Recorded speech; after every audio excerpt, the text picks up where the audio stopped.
Hello everyone, good evening. चलिए, हम लोग एक मिशन पर थे। वो मिशन था कि डब्ल्यूपी हमें कंप्लीट करना है और उसके बहुत सारे कंसेप्ट हमें डिस्कस करने हैं। और ऑलमोस्ट मिशन जो है it is very close to completion, क्योंकि आज हम लोग इसमें जो कंजर्वेटिव नॉन कंजर्वेटिव फोर्स की डेफिनेशन थी, उसके बाद एक एनर्जी कंजर्वेशन प्रिंसिपल होता है, वो हम डिस्कस करेंगे, law of conservation of mechanical energy. फिर उसके बाद छोटा सा पोर्शन होता है पावर। तो प्रोबेबली हम एक्सपेक्ट कर रहे हैं कि कल मिड क्लास में वो सब चीज़ें हमारी कंप्लीट हो जाएगी। बट इससे पहले लास्ट सन का रिकैप आपको याद आ रहा है? दो टाइप के फोर्स हमने डिफाइन किए थे, कंजर्वेटिव एंड नॉन कंजर्वेटिव।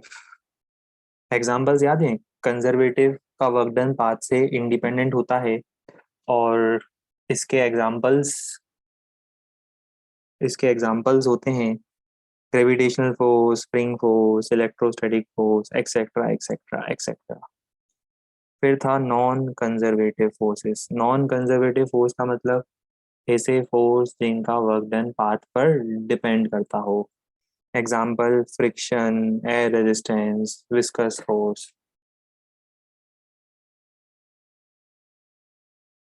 तो अभी डब्ल्यू में कितना कवर हो गया है? बस अभी डब्ल्यू में 3 से 4 क्लासेस कवर हुई है। ये आज हम लोग वर्क पावर एनर्जी में 4 एक क्लासेस हो चुकी है, और अभी हम लोग बात कर रहे हैं कंजर्वेटिव नॉन कंजर्वेटिव। कुछ लोग शायद अभी अभी रिसेंटली इस बैच में ऐड हुए हैं, तो उन लोगों को बता दें। आपको देखने से समझ में आ जाएगा ना, आप देख ही रहे हो तो आपको खुद ही समझ में आ जाएगा कि क्या चल रहा है अभी एट प्रेजेंट, राइट? चलिए, तो कंजर्वेटिव नॉन कंजर्वेटिव के डेफिनेशन के बाद आपको याद आ रहा है, change in potential energy was defined as the negative of work done by conservative force. बहुत इंपॉर्टेंट स्टेटमेंट था कल जो हमने पढ़ा था। कंजर्वेटिव फोर्स के वर्क डन का नेगेटिव पोटेंशियल एनर्जी में जाता है।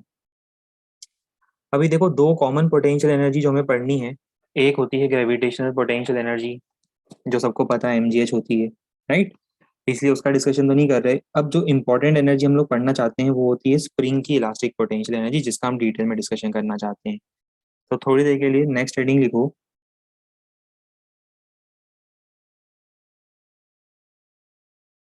इलास्टिक पोटेंशियल एनर्जी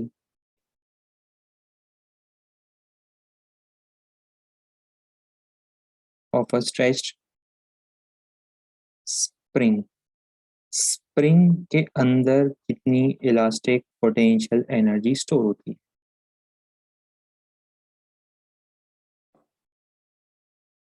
ठीक है, तो देखो, मान लो कि एक स्प्रिंग है जो इनिशियली अपने नेचुरल लेंथ में है।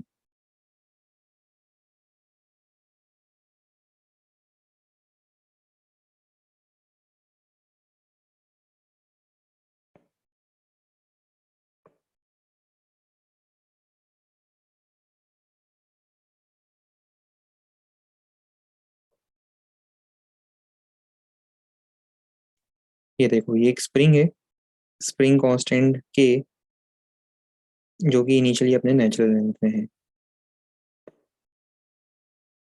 ठीक है, अब आप क्या करना चाहते हो? आप इसको एलोंगेट करना चाहते हो, पुल करना चाहते हो। तो क्या ये अपने आप एलोंगेट होगी?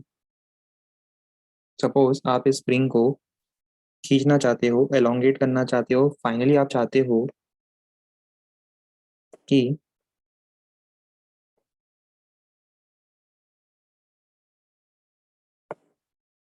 ये डायग्राम कुछ इस टाइप से हो जाए।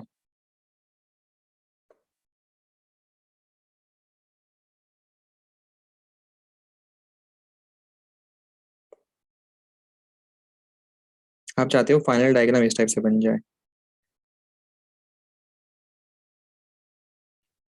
ठीक है, तो अपने आप तो देखो स्प्रिंग एलोंगेट होती नहीं है, हमें उसे एलोंगेट करने के लिए वर्क करना पड़ेगा। ठीक है, हम कितना एलोंगेशन चाहते हैं? हम चाहते हैं एक्स नॉट एलोंगेशन। पर इस बीच हमने क्या करा, धीरे धीरे उसे खींचना शुरू करा, और खींचते खींचते इंटरमीडिएट हमने उसमें एक्स एलोंगेशन प्रोड्यूस कर दिया।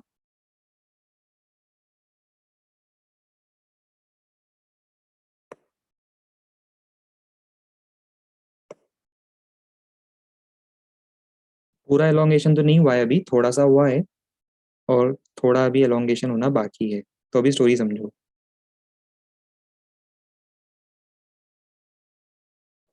ये जो पहला डायग्राम है ये इनिशियल है, ये लास्ट डायग्राम फाइनल हम इतना चाहते हैं। ये बीच वाला क्या है फिर?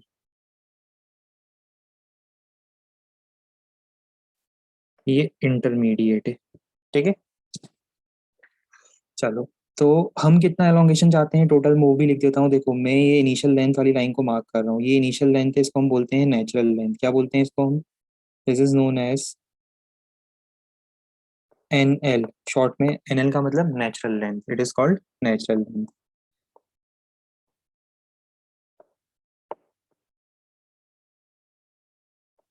और मैं चाहता हूँ कि फाइनली नेचुरल लेंथ से कितना एलोंगेशन आ जाए, x not. X not is the total elongation जो मैं चाहता हूँ आ जाए। पर किसी इंस्टेंट तक आपने क्या करा, उसको कितना एलोंगेट कर दिया, एक्स अमाउंट से एलोंगेट कर दिया है। देखो इंटरमीडिएट में आपने एक्स अमाउंट से कर दिया है, और अगले स्टेप में आप इसको खींच कर थोड़ा और एलोंगेट करने वाले हो। देखो आप इसको पुल कर रहे हो, ये एक्सटर्नल फोर्स है, और एक्सटर्नल फोर्स से खींच कर आप एक्स में थोड़ा सा और एलोंगेशन ऐड करोगे, डी एक्स। तो मुझे बता सकते हो स्प्रिंग फोर्स कितना होगा? स्प्रिंग फोर्स पीछे लगेगा के एक्स, सोचो क्यों स्प्रिंग फोर्स पीछे लगेगा? तो क्या मैं ऐसा लिख दूं, F spring, spring force is minus के एक्स। आप उसे आगे खींच रहे हो, स्प्रिंग पीछे फोर्स लाएगी, स्प्रिंग फोर्स पीछे है। जरा मुझे बताओ इस स्प्रिंग का डिफरेंशियल वर्क डन कितना होगा? अभी काम करता हूँ, माइनस हटाता हूँ, सिर्फ वैल्यू वाइज लिखता हूँ। Value wise spring force is के एक्स, वर्क डन होगा माइनस के एक्स डी एक्स। अभी ये बताओ नेगेटिव क्यों है?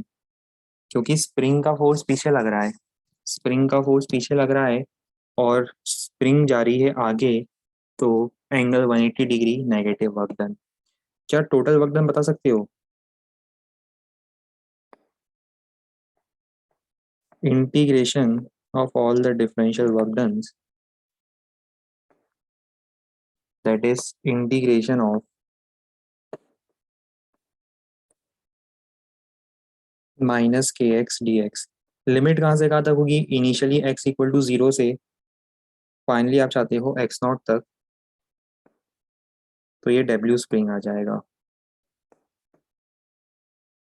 इंटीग्रेट करो, ये कितना आ रहा है, माइनस के एक्स का integration X square by two, right.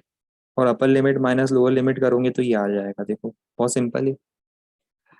अब ये स्प्रिंग फोर्स कैसा होता है?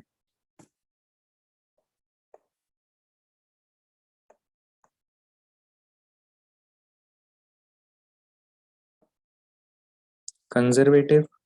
और याद करो change in potential energy is defined as negative of the work done by conservative force, which in this case will be negative of the work done by spring force।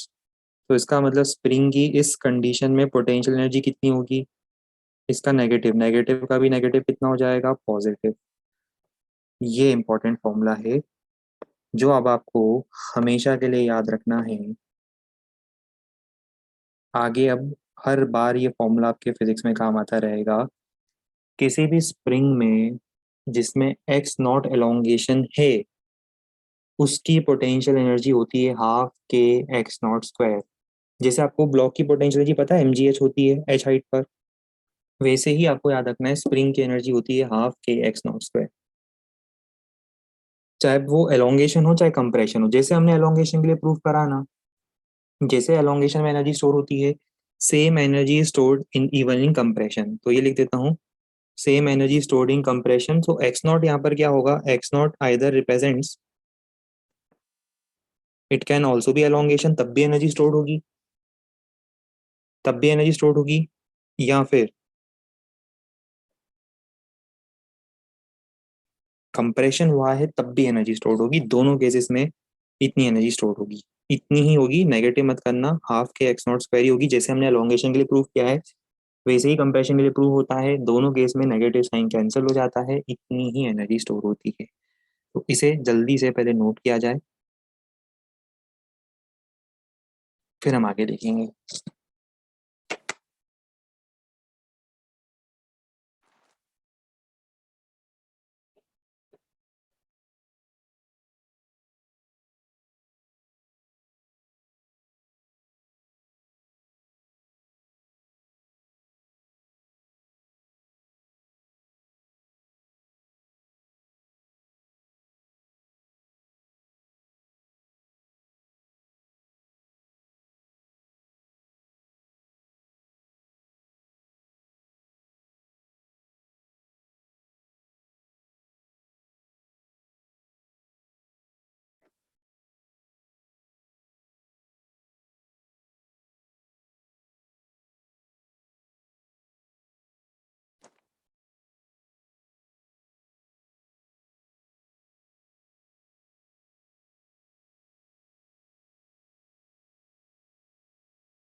What is DW? DW is differential work done. अच्छा question पूछा है, बढ़िया, good, very good. DW is differential work done, okay, small work done, good, very good, keep it up.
चलिए, note कर लिया।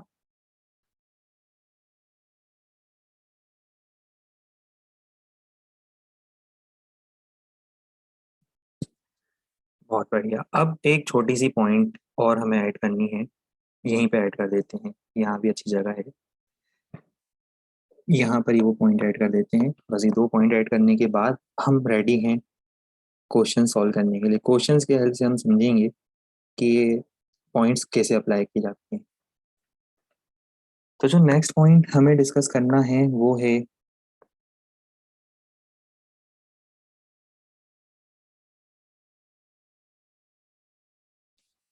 Law of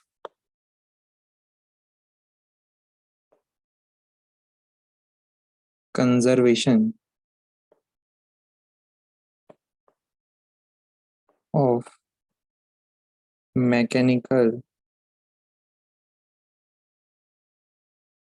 energy.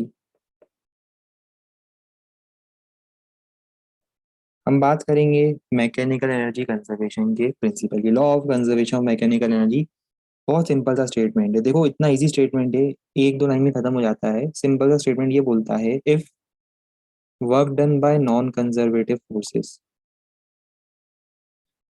कभी अगर आपको ऐसा सिस्टम मिल जाए, मान लो कभी किसी क्वेश्चन में कोई नॉन कंजर्वेटिव फोर्स है ही नहीं, जैसे फ्रिक्शन वगैरह जैसे खराब फोर्स होते हैं जो नॉन कंजर्वेटिव होते हैं, अगर नॉन कंजर्वेटिव फोर्स है ही नहीं, तो इसका मतलब सिस्टम की एनर्जी में लॉस नहीं होगा। समझ में आ रहा है? और वो एनर्जी जो मैकेनिकल एनर्जी होती है वो कंजर्व होगी। तो if work done by non conservative forces is zero, then mechanical energy of such a system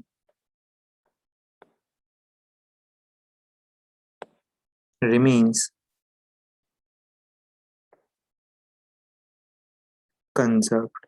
बहुत सिंपल सा स्टेटमेंट है कि अगर कभी आपको एक ऐसा सिस्टम मिल जाए जिसमें नॉन कंजर्वेटिव फोर्स का वर्क डन आपको दिख ही नहीं रहा है, तो ऐसे केसेस में आप सिस्टम की मैकेनिकल एनर्जी को कंजर्व कर सकते हो। पर अब सवाल ये होता है, what is the meaning of mechanical energy? तो यहाँ पर मैं आपको बता दूं, what is the meaning of mechanical energy, बता सकते हो? कोई आपसे पूछता है व्हाट इज मैकेनिकल एनर्जी, तो mechanical energy is the sum of kinetic energy and potential energy, it is termed as mechanical energy. इसका मतलब that is mechanical energy is equal to K plus U. अभी आप सोचो के और you क्या है? के मतलब शॉर्ट में हम काइनेटिक एनर्जी को के लिखा करते हैं 11th में हम, और पोटेंशियल एनर्जी को यू लिखा करते हैं। ठीक है, तो वापस आते हैं law of conservation of mechanical energy पर। तो law of conservation of mechanical energy क्या बोलता है? If work done by non conservative forces, ये ऊपर गलत लिख दिया, नॉन फोर्सेस नहीं, पूरा लिखना है हमें, रुक जाओ हम पूरा लिख देते हैं ना, वो ऊपर हमने अभी देखा जस्ट। इसको क्या लिखना है? If work done by non conservative forces is zero. कभी किसी सिस्टम पे work done by non conservative forces zero होगा, तो उसकी हम क्या कर सकते हैं, mechanical energy, that is,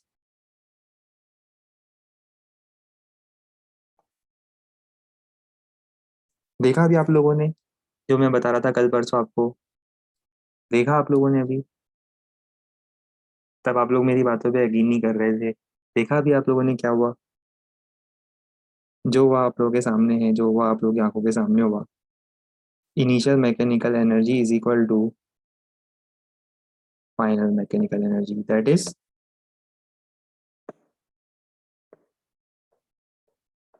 K I plus you आई, के F plus U F.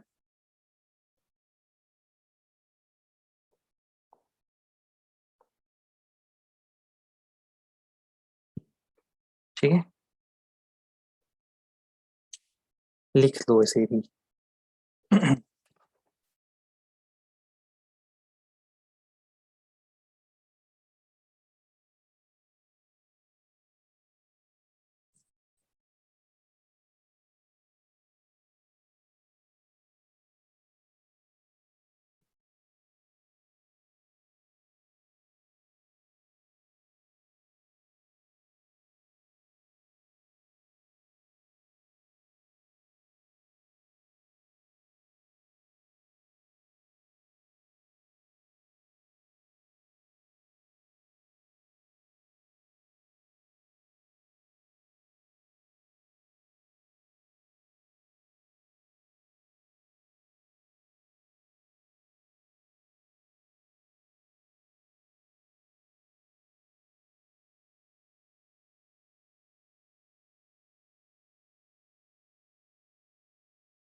W P की कुछ ज्यादा प्रैक्टिस नहीं हुई है। अरे पगलू, कल परसों तो यूरी की बातें कर रहे थे, तो ये बताओ कि जब वो इस तरह का एकदम से कोई नए जगह पे नया अटैक करने जाते हैं, तो क्या वो 10-20 बार पहले उस जगह पे आके प्रैक्टिस करके फिर उस जगह अटैक करने जाते हैं क्या?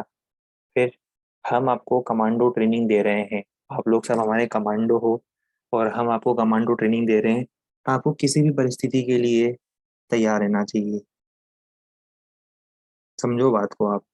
हम आपको इस तरह से ट्रेन कर रहे हैं, हमारा मेन एम पता है आपको इस तरह से ट्रेन करना है कि आप कभी भी किसी भी सिचुएशन के लिए रेडी हो। आईआईटी वाले एग्जाम के एक दिन पहले भी अगर बोल दें कि सिलेबस चेंज हो गया है, जो जो आपने पढ़ा वो सब नहीं आएगा, जो जो नहीं पढ़ा वो सब आएगा, तो भी हम इस तरह से, हमारा एलएन का एम होता है कि आपको इस तरह से ट्रेन किया जाए कि आप हर सिचुएशन के लिए, हर अनफोर्सिन सर्कमस्टेंस के लिए रेडी हो। And this is a part of the game actually. It has all been plan previously कि ये सारी चीजें हम लोग किस तरह से इंकलकेट करेंगे।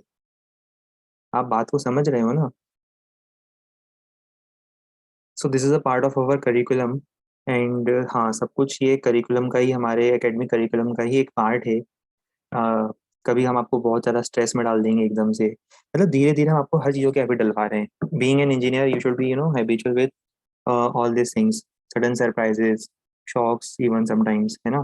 तो इस तरह से एकदम से बोल दिया कि अरे कल ही एग्जाम है, कल ही सरप्राइज टेस्ट है, तो आपको हर चीज़ के लिए प्रिपेयर रहना चाहिए मेंटली। इसी को एक हम सच्चा इंजीनियर बोलते हैं, और यही चीज़ मैं आपको प्रिपेयर करवा रहा हूँ। ये सब work power energy, circular motion सब छोटी बातें हैं उसके सामने। आप एक वाइडर पिक्चर देखो कि मैं क्या करना चाह रहा हूँ।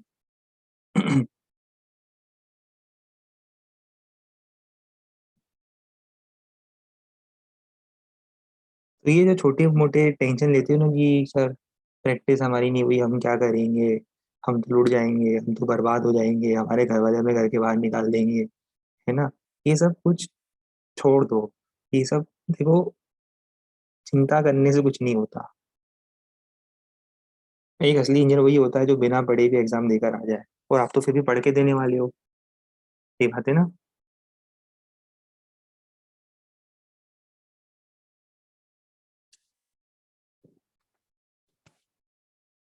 याद करो महाभारत में अभिमन्यु की कहानी। याद करो, अभिमन्यु की कहानी याद करो। क्या अभिमन्यु चक्रव्यूह में जाने से पहले प्रैक्टिस करके गए थे? नहीं, वो तो चले गए। सही बात है ना। वैसे ही आपको बस एग्जाम में जाना है, फुल कॉन्फिडेंस के साथ जाना है। आए कहाँ बाहर, अरे वो तो धोखा हुआ था ना, वो बताया तो था, आपने पढ़ी नहीं है महाभारत? वो बाहर भी आ जाते पर उनके साथ वो धोखे से उनको अ, जो रूल्स एंड रेगुलेशंस होते हैं उसके अलग से, बिल्कुल अनफेयर मीन्स के हेल्प से, मतलब समझ रहे हो ना आप क्या बोलूँ मैं अब, है ना।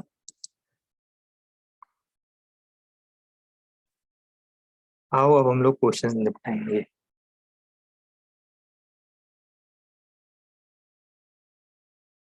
पहला क्वेश्चन आप लोगों की स्क्रीन पर, आप लोगों के सामने ये रहा।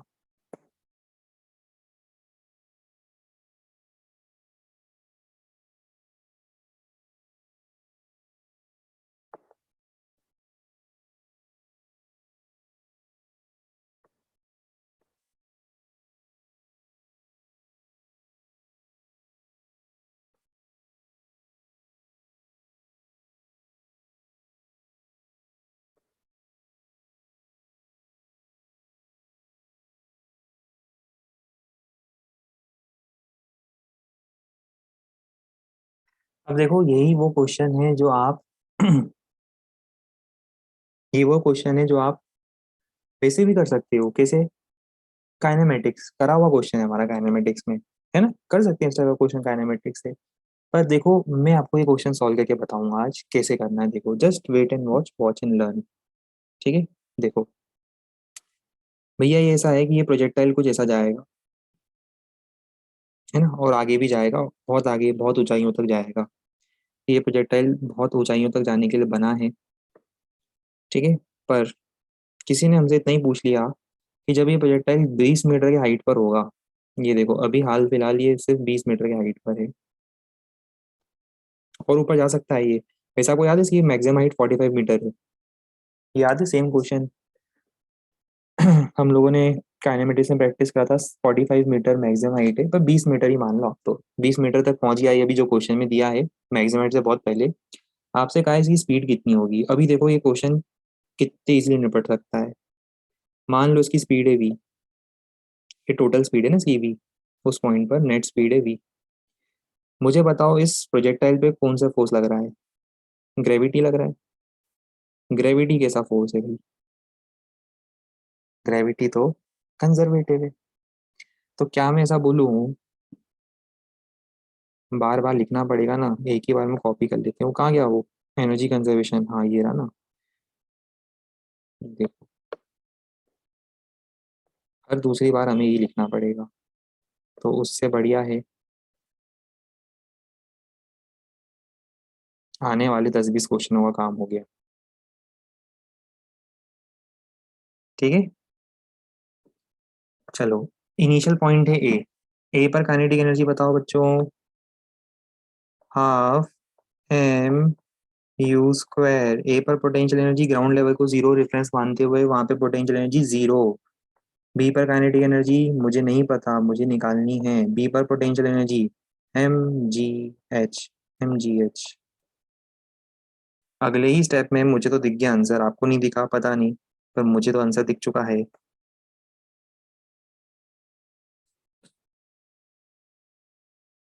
मजा आ गया ये क्वेश्चन सॉल्व करके। वाह।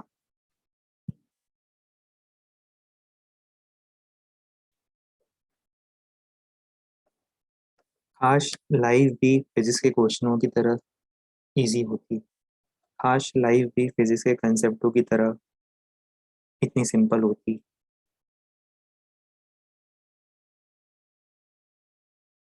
वहाँ क्या थॉट आया है, ये तो हम, हमें लग रहा है हमारे इंस्टा पेज पर हम एक फोटो वोटो क्लिक करके ये डाल सकते हैं।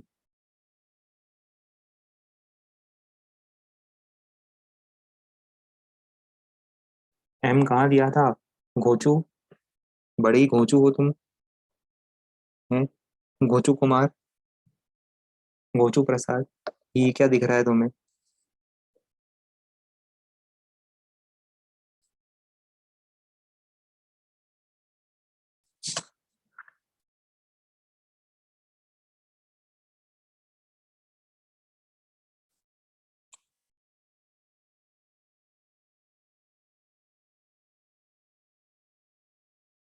फॉलो बैक तो करो सर अपने विद्यार्थियों को, हम नहीं करेंगे जब तक नहीं करेंगे, जब तक हमें, हम देखो उसी को फॉलो बैक करते हैं जो हमें कभी कोई गिफ्ट देता है। जितने भी लोगों को हमने फॉलो बैक किया, आपने देखा होगा 50 लोगों को फॉलो बैक किया होगा हमने, है ना।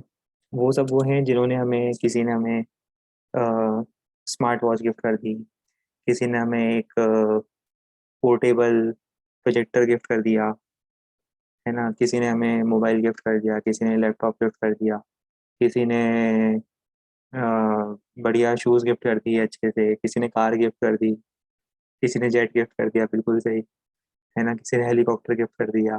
तो जब स्पेशल लोग होते हैं उन्हीं को हम फिर फॉलो करते हैं जो हमें कुछ गिफ्ट करे। गिव एंड टेक, हमारा हमारा कंसेप्ट है give and take. You give gift and you take request, है ना, वो जो फॉलो रिक्वेस्ट है वो आपको मिल जाएगा।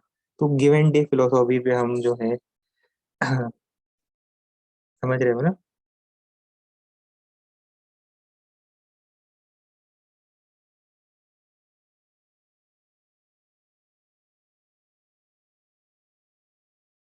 हाँ, आप चाहो तो आपकी प्रॉपर्टी हमारे नाम कर सकते हो, वो भी एक्सेप्टेबल है, चल जाएगा। आओ अभी हम बहुत सारे क्वेश्चन निपटाने, आज हमारे पास टाइम नहीं है। देखो ये निपटाने वाला क्वेश्चन है ही नहीं। बस मैं आपको ये बताना चाहता हूँ कि किस तरह से आप एच मैक्स फाइंड कर सकते हो बिना काइनेमेटिक्स के। देखो मैं सिखाता हूँ कैसे। काइनेमेटिक्स हमने एच मैक्स फाइंड किया था, आज वही कारनामा हम फिर से करने जा रहे हैं बिना काइनेमेटिक्स के। देखो ये होगी इसकी मैक्सिमम हाइट। मैक्सिमम हाइट पे बताओ इसकी स्पीड क्या होगी, यू कॉस थीटा। मुझे ये मैक्सिमम हाइट फाइंड करनी है। इसको मैं बोल देता हूँ इनिशियल पॉइंट ए, इसको मैं बोल देता हूँ फाइनल पॉइंट बी। बताओ ए पर काइनेटिक एनर्जी कितनी है। ए पर kinetic energy half M U square है। ए पर पोटेंशियल एनर्जी जीरो है। बी पर kinetic energy half M V square, V कितना है। बी पर पोटेंशियल एनर्जी कितनी है, M G H, M G H, मुझे एच फाइंड करना है ना। अभी देखो क्या होगा, एच फाइंड करने से पहले मैं बता दूं एम से एम कैंसिल हो जाएगा। कुछ लोग वो भी नहीं कर पा रहे क्योंकि, तो एच कितना हो जाएगा,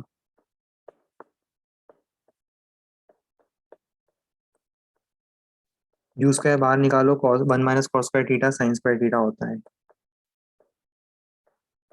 देखा, मैजिक देखा, एनर्जी कंजर्वेशन, इसे बोलते हैं मैकेनिकल एनर्जी कंजर्वेशन। पर तभी लगाना, हर बार मत लगाना फिर देखा है क्वेश्चन लगा दिया, नहीं। तभी लगाना जब, हाँ लास्ट स्लाइड बता देंगे, रुक जाओ, जब सिस्टम के ऊपर नॉन कंजर्वेटिव फोर्स का प्रकोप ना हो। अगर कभी भी आपको किसी सिस्टम पे नॉन कंजर्वेटिव फोर्सों का प्रकोप दिखने लगे तो समझ जाना कि वहाँ ये जो मेथड है ये फेल हो जाएगी। तब आप सिर्फ वर्क एनर्जी थ्योरम के हेल्प से क्वेश्चन को सॉल्व करोगे। ठीक है। वो याद है एक क्वेश्चन दिया था कि बॉल को ऊपर फेंका है, एयर रेजिस्टेंस नीचे लग रहा है, उस तरह के क्वेश्चन है ना। अब एयर रेजिस्टेंस का नाम आते ही समझ जाना, रेजिस्टेंस आ गया मतलब समझ जाना कि मैकेनिकल एनर्जी कंजर्व नहीं होगी, एनर्जी में लॉस आएगा। ठीक है। अभी ये क्वेश्चन आपको करना है, देखो मैं क्वेश्चन समझाता हूँ क्या है। ये एम मास का एक ब्लॉक दिख रहा होगा आपको, ये एच हाइट ऊपर से, फिर ऐसे रिलीज कर आगे एक स्प्रिंग लगी हुई है, सरफेस फ्रिक्शन लेस है। तो बताओ क्या होगा, स्लाइड होगा, स्लाइड होके नीचे आएगा और स्प्रिंग पे जाकर स्प्रिंग को दबा देगा। मैक्सिमम कंप्रेशन के बाद वापस स्प्रिंग इसको पीछे धकेल देगी, ऐसा ही होगा। पर इस बीच कभी ना कभी तो स्प्रिंग में मैक्सिमम कंप्रेशन आया होगा, और आपको वही फाइंड करना है कि if mass of the block is 2 kg, height is 5 metre and spring constant is 2000 newton per metre, find X max. X max मतलब मैक्सिमम पॉसिबल कंप्रेशन। इस तरह के बहुत सारे क्वेश्चन लाइंस आपको ऐसे में मिलेंगे।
फ्लैश लाइट ये लो।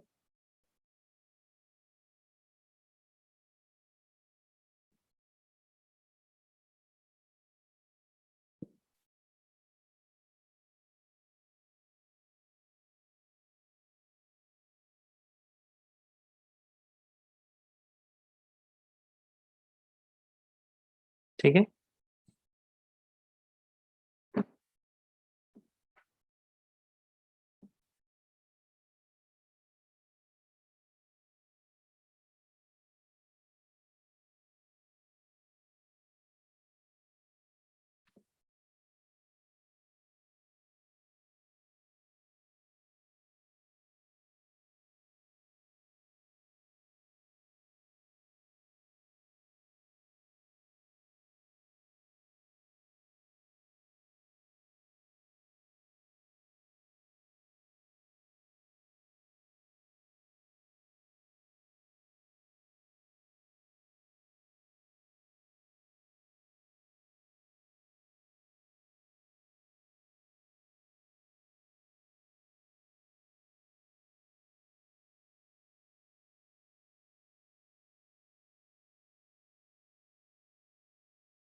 आओ इस क्वेश्चन को निपटाने की तैयारी करें। देखो, ये है पॉइंट ए। अब बताओ क्या होगा। ब्लॉक नीचे आएगा, इसको वो स्पीड मिलेगी। मानते हो इस बात को? फिर बताओ क्या होगा। वो स्पीड से आगे जाएगा और आगे एक स्प्रिंग लगी हुई है, तो स्प्रिंग को कंप्रेस करेगा। अच्छा बताओ, कब तक कंप्रेस कर सकता है वो? कब तक कंप्रेस करेगा? जब तक उसके पास स्पीड है तब तक वो कंप्रेस करेगा।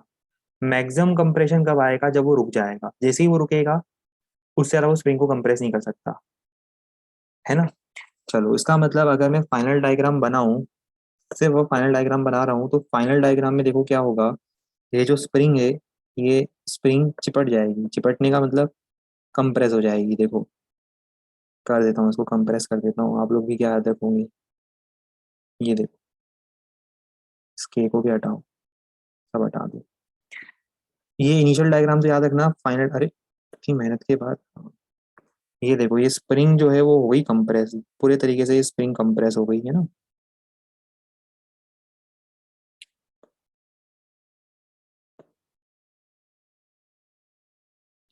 ये स्प्रिंग हो गई कंप्रेस और ब्लॉक आ गया बी पर, फिर से रेस्ट पर। ए पे भी रेस्ट पर था ना। ए पर भी रेस्ट पर था, बी पर भी रेस्ट पर आ गया।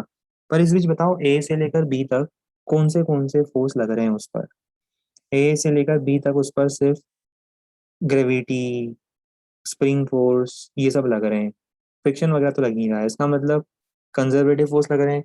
तो क्या मैं ऐसा बोलूं कि initial mechanical energy is equal to final mechanical energy?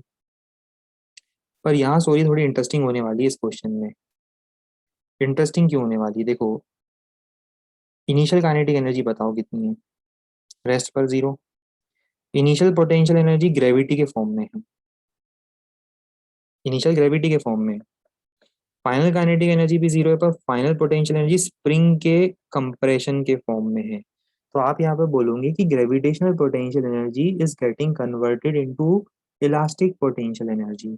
Elastic potential energy मतलब स्प्रिंग की एनर्जी, इसको हम बोलते हैं इलास्टिक पोटेंशियल एनर्जी। तो इन दिस केस, ब्लॉक की gravitational potential energy is being converted into elastic energy. अब आगे तो समझदार हो।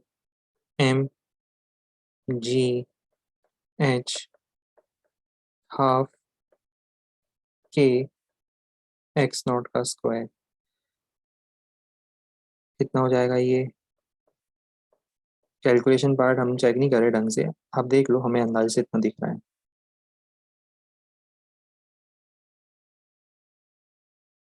ठीक है।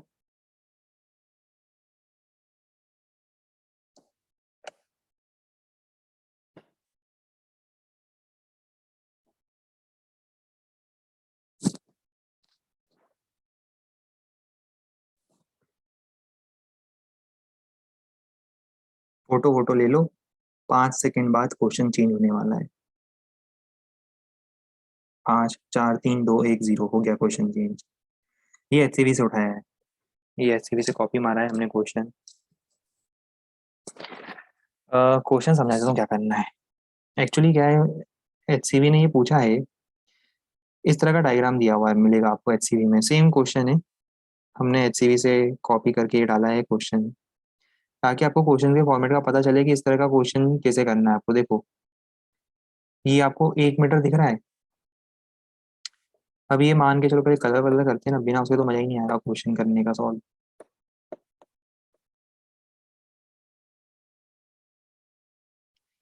अभी क्या हुआ, आपने ब्लॉक को ना ए से छोड़ दिया, वो स्लिप करेगा, नीचे आएगा, फिर ऊपर जाएगा बी पर। बी पर आने के बाद क्या हुआ, बी पर आने के बाद तो सरफेस हट गया। फिर वो क्या करेगा, बी पर आने के बाद वो प्रोजेक्टाइल मोशन करेगा। देखो, हॉरिजॉन्टल प्रोजेक्टाइल करेगा, बी पर आने के बाद रुकेगा थोड़ा ना, बी से बाहर गिरना शुरू करेगा। तो आपसे पूछा है कि वो हॉरिजॉन्टल प्रोजेक्टाइल जो करेगा आगे, उसकी रेंज क्या होगी। क्वेश्चन क्लियर हुआ अब? आगे जाकर वो जो हॉरिजॉन्टल प्रोजेक्टाइल करेगा उसकी रेंज क्या होगी, ये आपको फाइंड करना है। तब तक हम कलर वलर करते हैं, आप क्वेश्चन सॉल्व करो। एक पता नहीं क्यों इतना पीस मिलता है कलर करने के बाद, वाह, मजा आ गया। ठीक है, तो आपको फाइंड करनी है रेंज।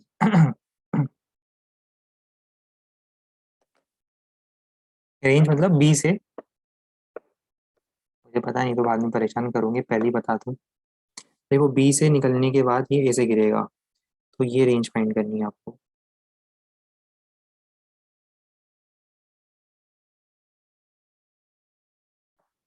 ये वाली करो, अच्छे बच्चों की तरह क्वेश्चन सॉल्व करना शुरू कर दो। Sir, which chapter is this? You are a very good question. Which chapter is this? This chapter is work, power and energy.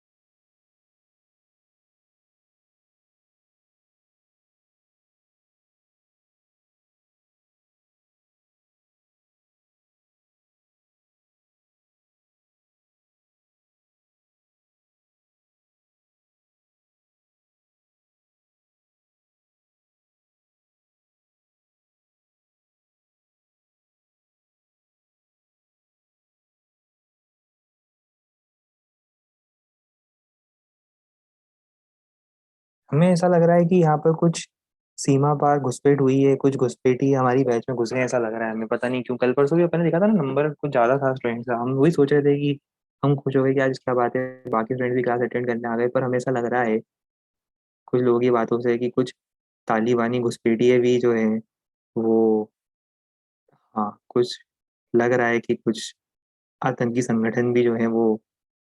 हाँ, हमें भी समझ में नहीं आ रहा है ये कौन है ये लोग, कहाँ से आए हैं ये लोग,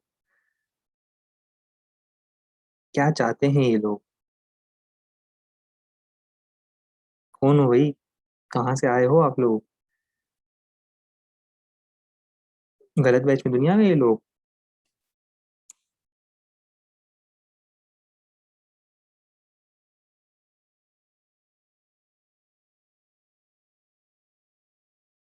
ये कौन सा बैच है, ये है TNP22E,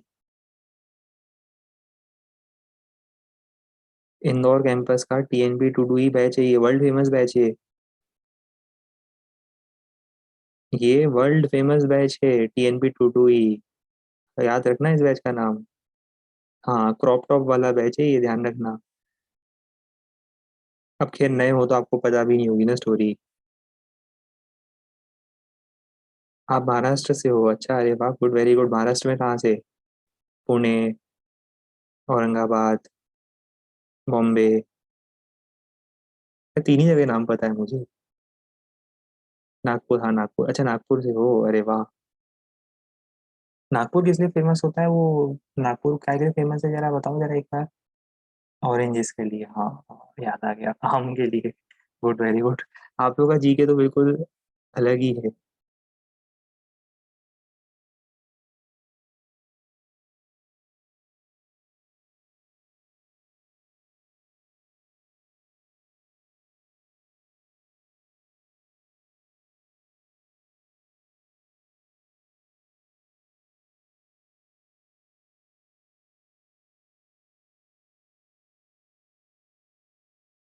तो आप अभी कैसे आ गए हो इस बैच में? आप नए हो क्या इस बैच में? ऐसा लग रहा है कि कुछ लोग नए आए हैं इस बैच में। अच्छा, न्यू एडमिशन है। I think I have joined the wrong batch, oh my God.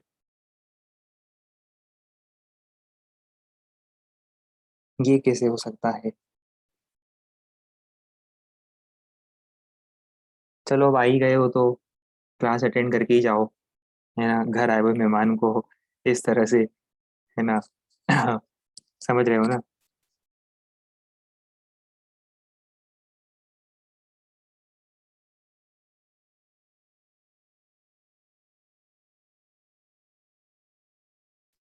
चलो, हम सॉल्व करेंगे, रेंज निकालेंगे, आप लोग देखोगे। देखो, रेंज वेंज तो सब बाद में निकलेगी, रेंज वेंज तो सब बात की बातें हैं। पहले आप बी पॉइंट पे स्पीड तो निकालो। पहले आप बी पॉइंट पे स्पीड निकालो।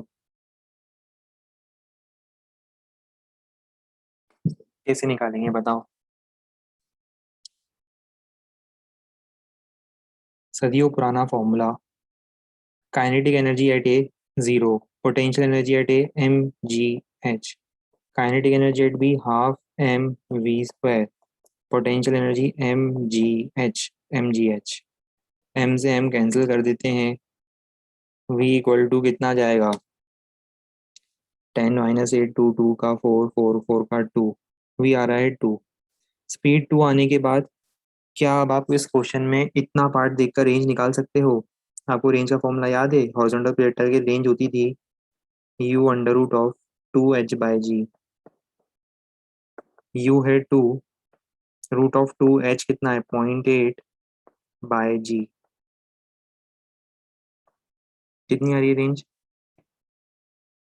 1.6, 0.16, 0.4, 0.8। रेंज भी 0.8 आ रही है, अरे वाह! क्या कोइंसिडेंस है। रेंज भी उतनी ही आई जितनी हाइट से वो गिर रहा है।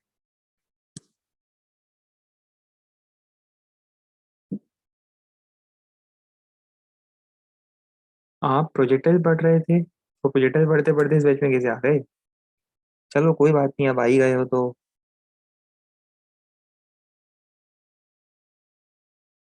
वैसे पता है, जो एक बार इस बैच में आया है, इतिहास गवाह है, वो इसी बैच का होकर रह गया है।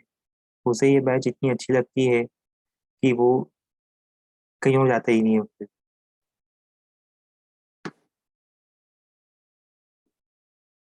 हम ही देख लो, कितनी बार हमने जाने की कोशिश करी इस बैच से, पर जा नहीं पाए। ठीक है। शुरू शुरू में हमने बहुत कोशिश करी, जब ये लोग एक दो दिन क्रॉप टॉप पहन के आए थे, उल्टे सीधे डाउट पूछ रहे थे।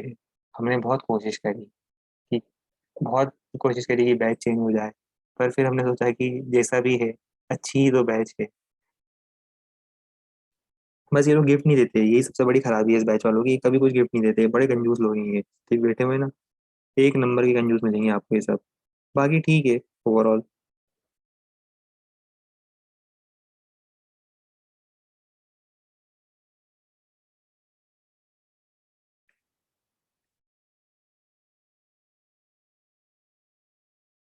अच्छा, दोनों इस क्वेश्चन में करना क्या है?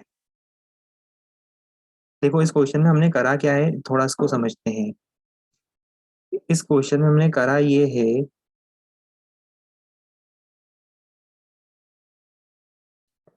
कि एक स्प्रिंग थी। स्प्रिंग से ब्लॉक को कनेक्ट नहीं करा है, कनेक्ट करने वाला चिपकाया, मतलब उसको फिक्स नहीं करा है। आगे एक ब्लॉक रख दिया। ब्लॉक रखने के बाद पता है क्या करा हमने? इसको कंप्रेस करा और छोड़ दिया, तो बताओ क्या होगा? कंप्रेस करके छोड़ने पर क्या होगा? ब्लॉक वापस जाएगा, तेज स्पीड से जाएगा, वापस जाएगा, और वापस जाने के बाद ही नीचे गिरना शुरू करेगा। बस अब क्वेश्चन पढ़ो और अब सॉल्व करो।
समय आ गया है क्वेश्चन सॉल्व करने का। देखो, इस बात को समझो कि पहले तो आप ऐसे समझो, ये डायग्राम सिर्फ इतना पोर्शन देखो, है ना, इसी पोर्शन को देखो सिर्फ। मैं आपसे एक सिंपल सा क्वेश्चन पूछता हूँ कि अगर आपको किसी ने इस टाइप का डायग्राम दिया हुआ है,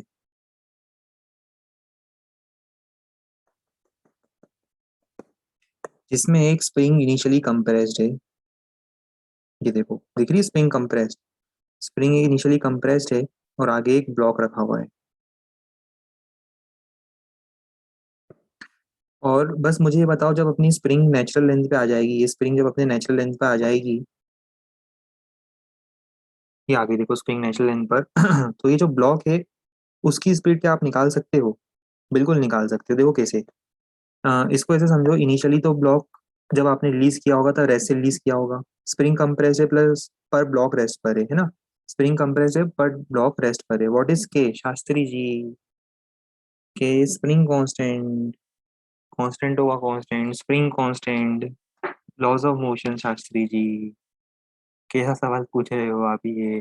केस स्प्रिंग कांस्टेंट, हर स्प्रिंग का एक कांस्टेंट होता है शास्त्री जी।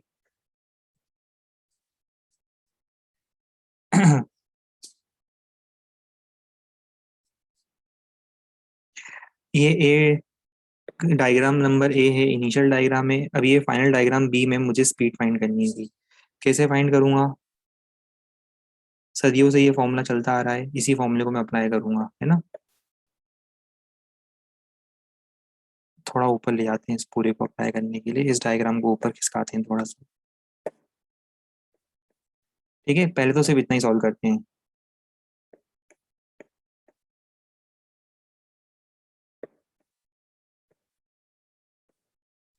चलो बताओ, काइनेटिक एनर्जी कितनी है ए पर? जीरो। पोटेंशियल एनर्जी कितनी है?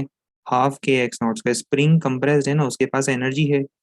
फिर बाद में स्प्रिंग ने अपनी पूरी एनर्जी ब्लॉक को दे दी, उसने कहा कि तुम रखो एनर्जी, मुझे नहीं चाहिए एनर्जी।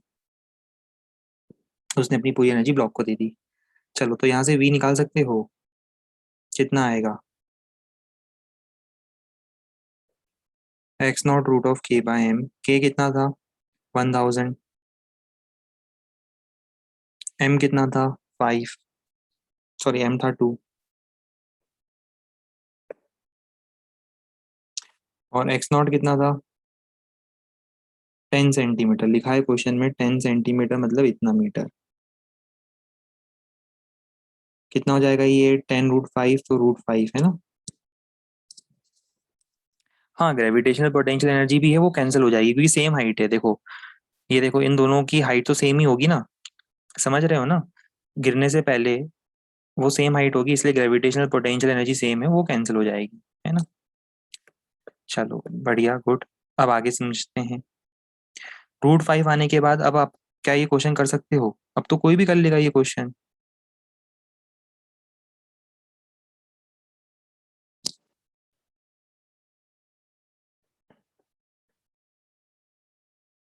बताओ रेंज कैसे निकालते हैं?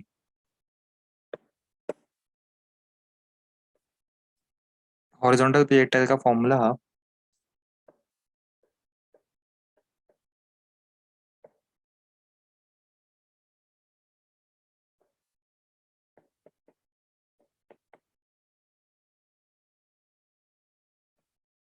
Range equal to √10।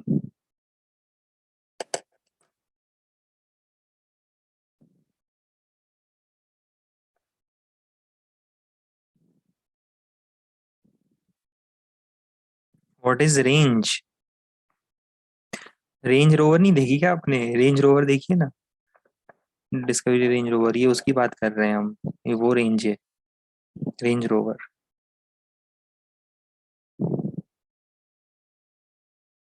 Sir please can you re explain how we got velocity? How we got velocity? We got velocity by energy conservation. This is how we got velocity. As you can clearly see over here, this is how we got velocity.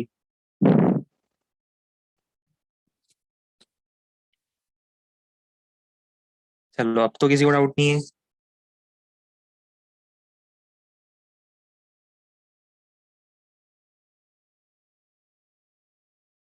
आओ अब हम लोग अच्छा, ये question निपटाओ, ये HCA में दिया हुआ है। ये निपटाने के बाद मैं थोड़ा सा पावर की बात करूंगा। आज पहले हम पावर पढ़ेंगे।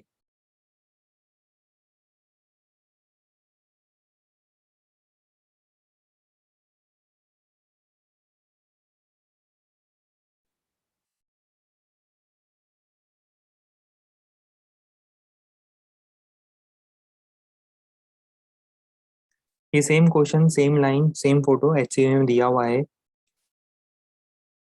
क्वेश्चन आपको लैंग्वेज से ही इंटरप्रेट करना है, इसलिए हम एक्सप्लेन नहीं कर रहे। जब सॉल्व करेंगे तब एक्सप्लेन करेंगे।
आओ सॉल्व करें। देखो, ये सिस्टम ऐसा था यहाँ पर, है ना, पर हमने क्या करा, इसको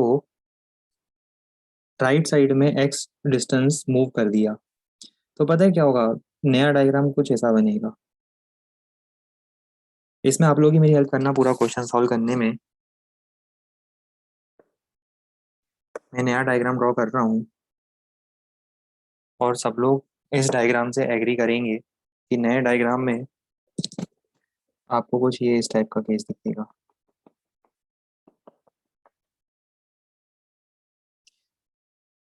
एक स्प्रिंग एलोंगेट हो जाएगी, लेफ्ट वाली स्प्रिंग एलोंगेट हो जाएगी, खिंच जाएगी वो, है ना।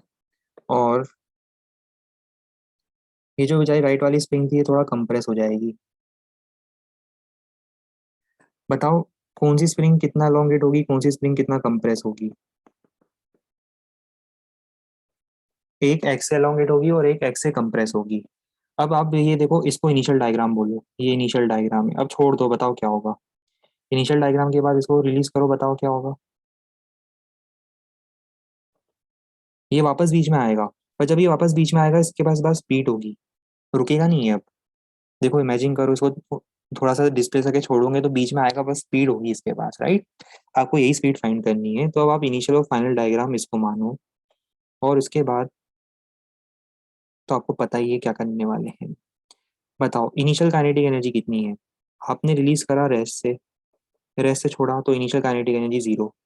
इनिशियल पोटेंशियल एनर्जी दोनों स्प्रिंग के पास होगी, एक जो एलोंगेट हुई है उसके पास भी और एक जो कंप्रेस हुई है उसके पास भी। जरा देखो दोनों की एनर्जी पॉजिटिव होगी, ध्यान रखना। मैंने बताया था चाहे एलोंगेशन हो चाहे कंप्रेशन हो, एनर्जी तो दोनों में स्टोर होती है। फाइनल काइनेटिक एनर्जी बताओ बी पॉइंट पर, मतलब जब वापस ये बीच में आ गया तब हाफ एम वी स्क्वायर। दोनों स्प्रिंग्स अपने नेचुरल लेंथ में आ गए हैं तो जीरो जीरो। बस यहाँ से अगले ही स्टेप में आपको वी दिख जाएगा। एचसीवी का क्वेश्चन है, हर क्वेश्चन में आपको एनर्जी कंजर्वेशन लगाना है यहाँ पर। स्प्रिंग फोर्स कंजर्वेटिव होता है तो इसीलिए कोई चिंता वाली बात नहीं है।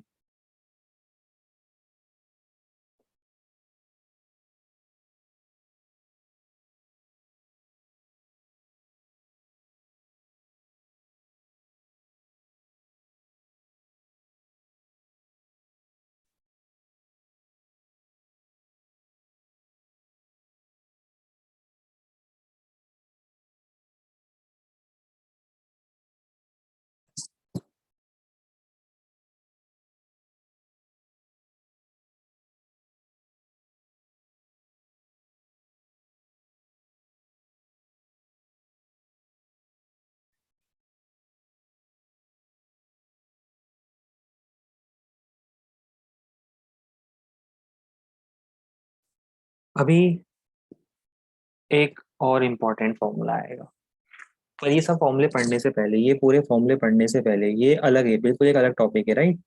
इक्विलिब्रियम की कंडीशन और ये सब कुछ पढ़ने से पहले आज हम पावर स्टार्ट करेंगे। एक बिल्कुल इंडिपेंडेंट मैथमेटिकल पोर्शन है जो हम डिस्कस करने से पहले आज हम पावर डिस्कस करेंगे। तो बताओ क्या होती है पावर, कैसे डिफाइन करते हो पावर को। सबको पता है, rate at which work is done with respect to time, इसको हम बोलते हैं पावर। अब पावर को आप दो तरह से लिख सकते हो, एक होती है एवरेज पावर।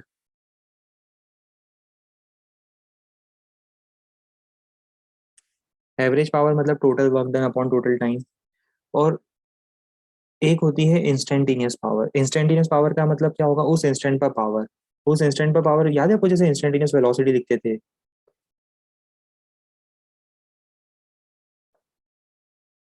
इंस्टेंटेनियस वेलोसिटी याद है, और एवरेज वेलोसिटी याद है, total displacement total time. Instantaneous ऐसी होती है, तो वैसे ही एवरेज पावर होता है, एवरेज पावर होता है total work done upon total time taken. ये आपने फाइंड करी अभी एवरेज पावर। येलो से लिखने में बिल्कुल अलग ही मजा आ रहा है। एक बार चलो ये भी ट्राई करते हैं। और ये जो अभी आप फाइंड कर रहे हो ये कौन सी पावर है, इंस्टेंटेनियस पावर।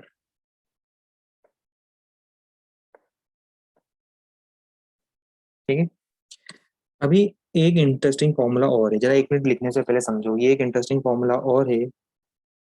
इंस्टेंटेनियस पावर क्या होगी, इंस्टेंटेनियस पावर है D W by D T.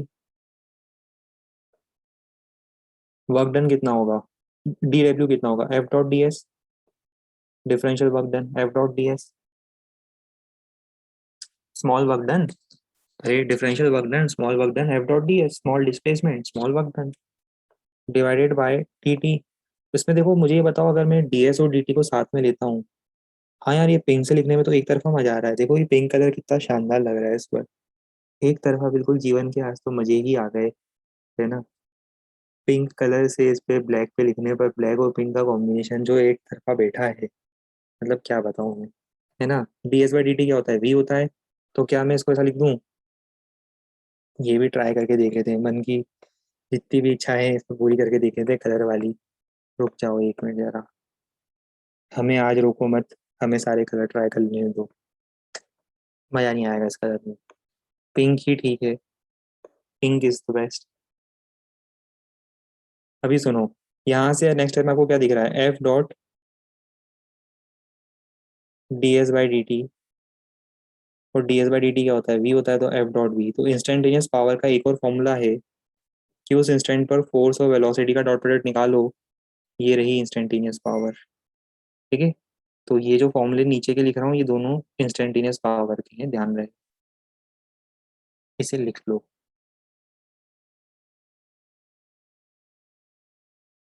अरे पिंकी की बात नहीं कर रहे, पिंक बोल रहे हैं, पिंकी किसने बोला? पिंक कलर की बात कर रहे हैं। कुछ तो भी सुनते रहते हो। नियॉन ग्रीन ट्राई करें? नियॉन ग्रीन भी ट्राई कर लेते हैं, आप लोग बोल रहे हो तो। हाँ, ये भी सही लग रहा है वैसे, है ना?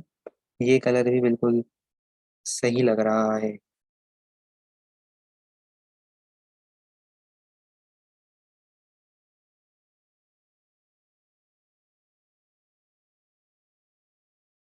हम्म।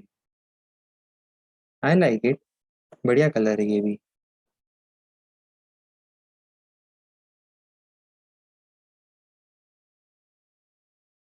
बस अब बहुत कलर ट्राई कर लिया, अब जरा क्वेश्चनों पे ध्यान देंगे, है ना? ये लिखो जल्दी, फिर हमें बहुत सारे क्वेश्चंस भी करने हैं।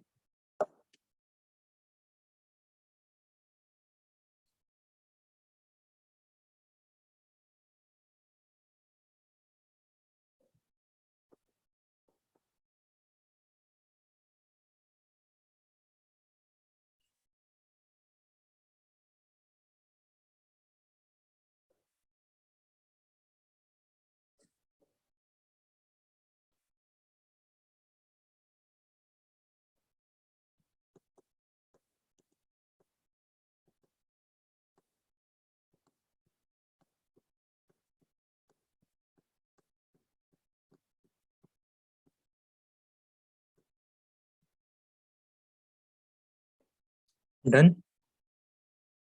Very good. अब हम करेंगे इस पर कुछ क्वेश्चन सॉल्व। पर उससे पहले रुक जाओ, अभी क्वेश्चन नहीं सॉल्व करेंगे, मैं तो बताना ही भूल गया आप लोगों को ये सब चीजें। कुछ इंपॉर्टेंट बातें। कैसी क्वांटिटी है ये? ये है स्केलर क्वांटिटी, सबको पता है। स्केलर क्वांटिटी है, एसआई यूनिट वॉट है। वॉट, एक वॉट कब बोलेंगे? जब एक जूल का काम एक सेकंड में हो रहा हो, तब पावर होती है 1 वॉट। 1 वॉट मतलब 1 जूल का काम 1 सेकंड में हो रहा हो। हर सेकंड में अगर 1 जूल का काम हो रहा हो, तो पावर इज 1 वॉट। फिर कुछ और यूनिट्स भी आप यूज करते हो, जैसे kilo watt, mega what. Kilo मतलब 10 की पावर 3, मेगा 10 की पावर 6, हॉर्स पावर 746 वॉट। सब चीजें पता है आपको, है ना? मतलब सब लोग फैमिली हैं इन सब। इसे जल्दी से लिख लिया जाए।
अच्छा, कल के लिए हम आपको एक स्पेशल अनाउंसमेंट भी देने वाले हैं।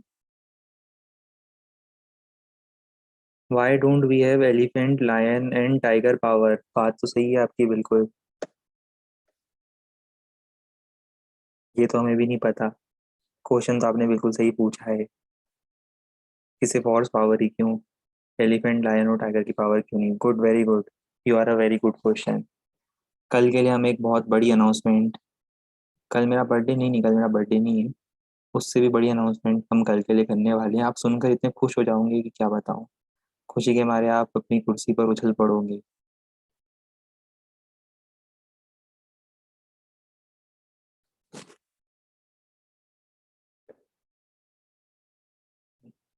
बहुत से लोगों का पहले ही मैसेज आएगा, सर एक्स्ट्रा क्लास मत लेना, है ना? पहले ही डर गए वो लोग। एक्स्ट्रा क्लास नहीं लेंगे, चलो एक्स्ट्रा क्लास कब बताएंगे, बताएंगे बताएंगे हम आपको, रुक जाओ, थोड़ा सस्पेंस रहने दो। हाँ, अब इसमें एक पॉइंट और बता दूं। क्या होता है कि ट्वेल्थ में वैसे आप पढ़ोगे, बट मैं 11th से बता दूं आपको। 1 किलोवाट आवर। एक और टर्म होता है, इसको हम बोलते हैं 1 किलोवाट आवर। अब ये पावर नहीं है ना। देखो क्यों नहीं है। क्योंकि आपको दिख रहा है, किलोवाट मतलब पावर, पर आवर मतलब टाइम। पावर को अपने टाइम से मल्टीप्लाई कर दिया, इसका मतलब एनर्जी मिल जाएगी। पावर को टाइम से मल्टीप्लाई कर दिया मतलब एनर्जी मिल जाएगी। 1 किलोवाट आवर का मतलब क्या होता है? जब 1 किलोवाट कंटिन्यूसली 1 आवर के लिए यूज हो रहा हो। 1 किलोवाट मतलब 1000 वाट। 1 आवर मतलब 60 × 60। तो ये आता है 3.6 इंटू 10⁶ जूल। ठीक है। इसको हम बोलते हैं 1 किलोवाट आवर। ये एक्चुअली कमर्शियल यूनिट होती है इलेक्ट्रिकल एनर्जी की। मतलब आप बोलते हैं आपके घर में 1 यूनिट बिजली चली, 2 यूनिट बिजली चली, मतलब वो 1 यूनिट मतलब 1 किलोवाट आवर। और ये कब कंज्यूम होती है बताओ? जैसे मान लो 1000 वाट का स्पीकर है आपके घर में। आप पार्टी कर रहे हो, 1000 वाट का स्पीकर चलाया। तो अगर आप 1000 वाट का स्पीकर 1 आवर के लिए चलाओगे तो 1 यूनिट आपका बिजली का बिल आ जाएगा। और अगर 2000 वाट का स्पीकर है तो हाफ आवर में ही 1 यूनिट आ जाएगा। और अगर 500 वाट का स्पीकर है, 500 वाट का स्पीकर है तो आप 2 आवर्स तक उसको प्ले करो, उसके बाद जाके 1 यूनिट बर्न होगा। कुछ बात समझ में आ रही है?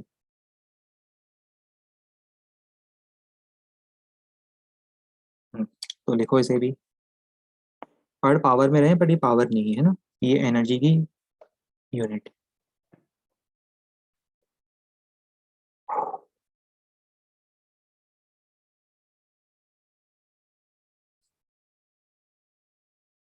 लास्ट स्लाइड पहले ये नोट कर लो, फिर लास्ट स्लाइड बता देंगे। फिर एक अनाउंसमेंट भी तो करनी है, बड़ी अनाउंसमेंट करनी है।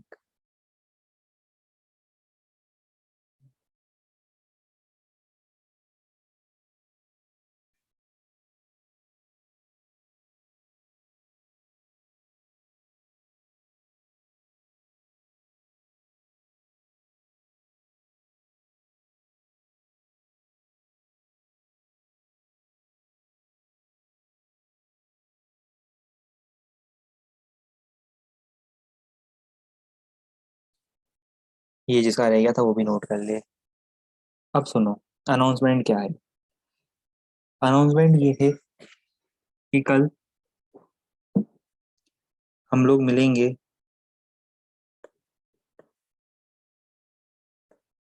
7 to 9 PM। और ये इवनिंग वाली क्लास मतलब, और ये 2 in 1 क्लास है। क्या, क्यों, कैसे, कब, क्या मतलब? अरे भाई, हमारी डाउट क्लास रह गई थी ना। अरे बल्कि 20 मिनट तो कम हो जाएंगे ना। डाउट क्लास रह गई थी, याद करो। डाउट क्लास रखनी थी। बल्कि आप ये सोचो कि बल्कि इसमें भी हम आपको 20 मिनट का कंसेशन दे रहे हैं। हाँ, अब सुनो, इसमें भी हम क्या करेंगे। नहीं नहीं, जुर्म नहीं है। पहले सुनो ध्यान से, 7 से 9 के बीच में 7 to 8:15 तक हम कुछ कंसेप्ट पढ़ने वाले हैं। 8:15 से भी पहले हो जाएगा, पर 8:15 तक मान लो आप तो। मैक्सिमम पॉसिबल 8:10, 8:15 तक। ठीक है। 7 to 8:15 तक देखो हमें क्या करना है। पहले मैं बता दूं, हमें इस पे कुछ क्वेश्चन करने हैं। 5-6 क्वेश्चन हैं। देखो 64 पे हमें 70 तक पहुंचना है हमें, देखो 64 पर है, हमें 70 तक पहुंचना है। मॉर्निंग में कल पॉसिबल, अरे कल मॉर्निंग में इसलिए नहीं हो पाएगा क्योंकि हमारी क्लास रहेगी मॉर्निंग में। मॉर्निंग आफ्टरनून अगर होता पॉसिबल हम बिल्कुल कर लेते। और देखो 7 to 8:20 तो आपकी वैसे ही कल फ्राइडे क्लास है, नॉर्मल क्लास, राइट। तो 8:15 तक तो हमारे ये सब कुछ कंप्लीट हो जाएगा। और 8:15 के बाद 8:40, 8:45 जब तक डाउट चलता है आपका, तब तक ठीक है। 8:40, 8:45 तक भी हो सकता है। और नहीं, डाउट तो हम कल ही डिस्कस कर लेंगे। अब इसमें मैं बताता हूँ डाउट में हम क्या क्या डिस्कस करेंगे, वो भी मैं पूरी प्लानिंग आपके साथ शेयर कर देता हूँ। 8:15 से 9 में सबसे पहले हमारे जो डाउट्स होंगे वो बचे थे सर्कुलर मोशन के, राइट। पहले सर्कुलर मोशन का डाउट डिस्कस होगा, उसके बाद डब्ल्यू में आपके लिए कुछ होमवर्क है। डब्ल्यू में आपके लिए होमवर्क क्या है? सिर्फ बिगनर बॉक्स करना है। इतना होमवर्क है, इतना हम डिस्कस करेंगे, ठीक है। थोड़ा एक्सरसाइज अगर कर सकते हो कर लो। एक दो बिगनर बॉक्स तो पहले होमवर्क दे चुका था डब्ल्यू के। एक दो बिगनर बॉक्स और होंगे, ज्यादा नहीं है, दो तो एक बिगनर बॉक्स और होंगे। जितने भी बिगनर बॉक्स है डब्ल्यू के, आप बिगनर बॉक्स कंप्लीट कर लो, ठीक है। बिगनर बॉक्स कम दे रहा हूँ, सिर्फ एक्सरसाइज नहीं दे रहा हूँ मैं आपको, बस एक्सरसाइज हम आगे कभी जब भी डाउट सेशन रहेगा हम आगे कंटिन्यू कर लेंगे, कोई दिक्कत नहीं है उसमें। बिगनर बॉक्स बस आपको कंप्लीट करना है, इतना तो होमवर्क में दे रहा हूँ, ज्यादा होमवर्क नहीं दे रहा हूँ। डब्ल्यू बी के जो बिगनर बॉक्स हैं उतना आपको करना है एक्सक्लूडिंग वर्टिकल सर्कुलर मोशन। मैं एक बार दिखा देता हूँ आपको, देखो। एक्सक्लूडिंग वर्टिकल सर्कुलर मोशन का मतलब ये है कि जब आप डब्ल्यू में आओगे, ये देखो ये डब्ल्यू है ना। तो डब्ल्यू में जब आप आओगे तब आपको ऑलरेडी मैं बिगनर बॉक्स 1 होमवर्क दे चुका था, ठीक है।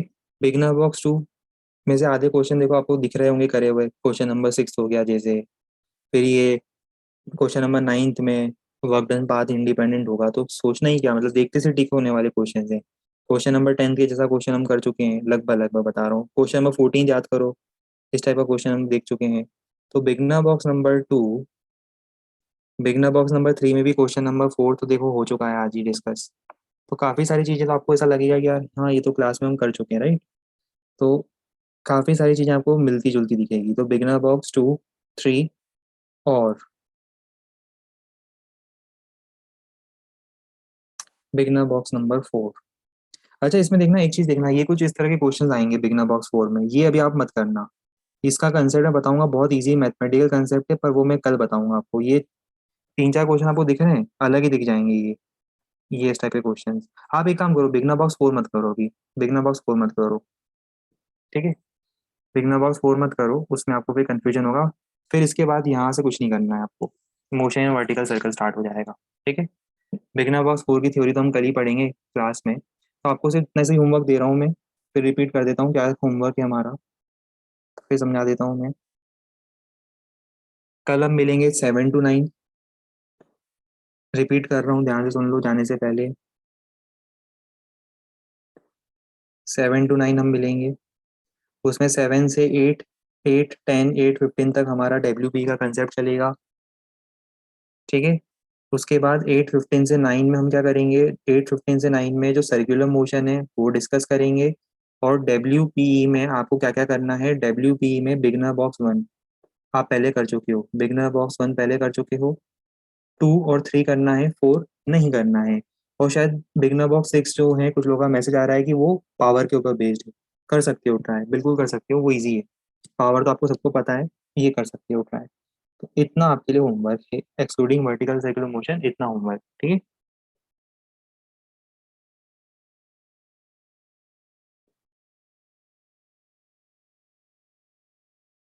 चलो इसके बाद कल वापस मिलते हैं, कंटिन्यू करते हैं। Goodbye and take care.